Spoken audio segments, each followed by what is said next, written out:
Минувшее воскресенье на площадке комплекса сразились футболисты из ГУ имени Петерима Сорокина и Сыктывкарского лесного института. Игра прошла в рамках вузовского дерби. В начале первого тайма команды шли с равным счетом, так сказать, узнавали друг друга. Однако уже на 7-й минуте счет открыл игрок сборной СГУ под номером 10 Илья Поляков.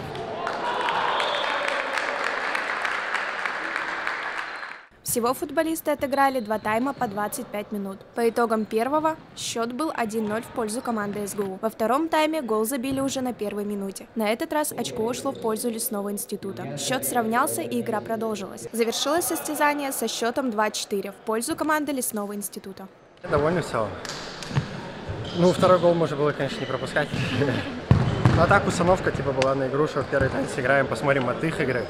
Во втором уже выложимся. Людей на трибунах в этот воскресный вечер собралось немало. Каждый пришел поддержать своих игроков. Болельщики радовались забитым голам и переживали за пропущенные. С замиранием следили за мячом, когда тот оказывался возле ворот их любимой команды. В целом игра была интересная, правда, наши парни подкачали немного.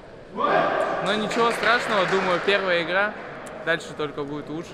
Весь матч транслировался в прямом эфире, поэтому если вы пропустили игру, можно посмотреть запись в группе во ВКонтакте «Futsal Style». Ссылка на эфир в описании к видео. Татьяна Растворова, Александр Кочкин, учебное телевидение СГУ.